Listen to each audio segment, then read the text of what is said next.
అంబేద్కర్ కోనసీమ జిల్లా కొత్తపేట నియోజకవర్గంలో ఆంధ్రప్రదేశ్ ముఖ్యమంత్రి నారా చంద్రబాబు నాయుడు జన్మదిన వేడుకల్ని ఎమ్మెల్యే బండారు సత్యనందరావు ఆధ్వర్యంలో ఘనంగా నిర్వహించారు. రాష్ట్ర వ్యాప్తంగా అన్న క్యాంటీన్లో చంద్రబాబు నాయుడు సతీమణి నారా భువనేశ్వర్ సహకారంతో ఏర్పాటు చేసిన ఉచిత అల్పాహారం భోజన కార్యక్రమంలో భాగంగా కొత్తపేట అన్న క్యాంటీన్లో కార్మికులతో కలిసి ఎమ్మెల్యే అల్పాహారం స్వీకరించి వారితో స్నేహపూర్వకంగా మమేకమయ్యారు. అనంతరం అలమూరు మండలంలో నిర్వహించిన రక్తదాన శిబిరాన్ని ప్రారంభించి రక్తదానం చేసిన కార్యకర్తల్ని అభినందించారు. రక్తదాతలకు మెమోంటోలు అందించి సేవాభావం కొనియాడారు. అలమూరు ప్రభుత్వ హాస్పిటల్ చికిత్స పొందుతున్న రోగులకు పండ్లు పంపిణీ చేశారు. ఈ సందర్భంగా పార్టీ కార్యకర్తలు ఏర్పాటు చేసిన కేక్ ను కట్ చేసి జన్మదిన వేడుకల్ని ఉత్సాహంగా జరుపుకున్నారు. నాయకులు కార్యకర్తలు పెద్ద సంఖ్యలో పాల్గొని తమ నాయకుడికి శుభాకాంక్షలు తెలిపారు. సమాజ సేవ ప్రధాన లక్ష్యంగా ఈ కార్యక్రమాలు నిర్వహించినట్లు ఎమ్మెల్యే సత్యానందరావు పేర్కొన్నారు.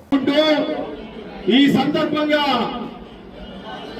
మన జాతీయ తెలుగుదేశం పార్టీ అధ్యక్షుడు నారా చంద్రబాబు నాయుడు గారికి పుట్టినరోజు శుభాకాంక్షలు పెద్ద ఎత్తున తెలియజేస్తున్నారు. చంద్రబాబు నాయుడు గారి గురించి ఎంత మాట్లాడినా తక్కువే అవుతుంది. ఆయన యొక్క గొప్ప అభివృద్ధిపై పోరాట యోధుడు, నిరంతర శ్రామికుడు, అవిశ్రాంత యోధుడు, నిత్యం కూడా ఒక విద్యార్థి.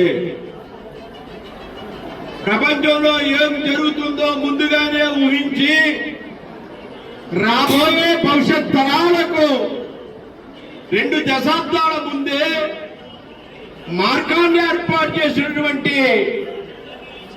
ముందు చూపున్నటువంటి నాయకుడు నారా చంద్రబాబు నాయుడు గారు.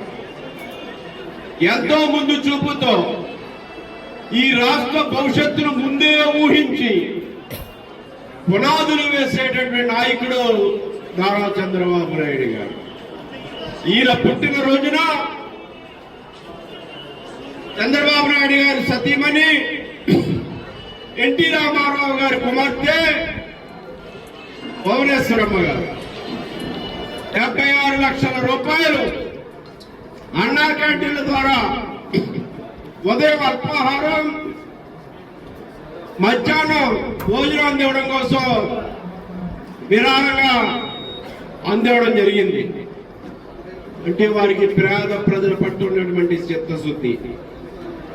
పుట్టినరోజును కూడా పేద ప్రజల సేవా కార్యక్రమాలు పేద ప్రజల సేవా కార్యక్రమాల కోసం ఆలోచన చేసే నాయకత్వం ఉంది. తెలుగుదేశం పార్టీ అంటే అధికారం కోసం, ఆడంబరాల కోసం, పెత్తనం కోసం కాదు. పేద ప్రజల కోసం పుట్టిన పార్టీ, పేద ప్రజల సేవ కోసం పుట్టిన పార్టీ.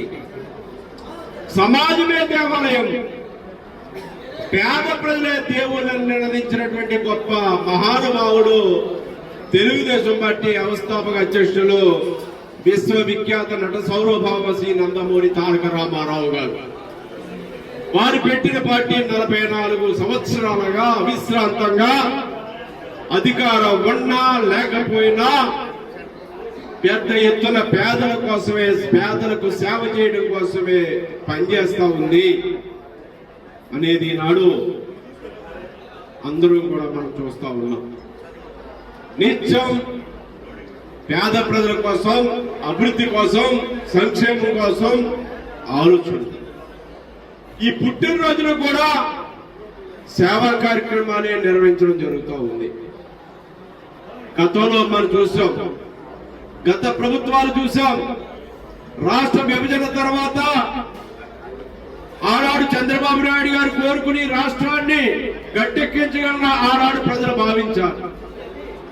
అదే మొన్న 2019లో కంటిన్యూ అయి ఉంటే ఈ రాష్ట్రం ఎంతో అభివృద్ధి చేసింది. ఒక్క ఛాన్స్ ప్లీజ్ గారు వచ్చాడు. ఆ ఒక్క ఛాన్స్ అని ప్రజలు భయపరిచారు. ఆ ఒక్క ఛాన్స్ 5 సంవత్సరాలు రాష్ట్రం ఏ విధంగా భ్రష్టు పట్టిందో, ఏ విధంగా సర్వనాశనం అయిందో, ఏ విధంగా అన్ని వర్గాలు నష్టపోయాయో, ఏ విధంగా అన్ని రంగాలు కుదేలయ్యాయో మనం చూసాం.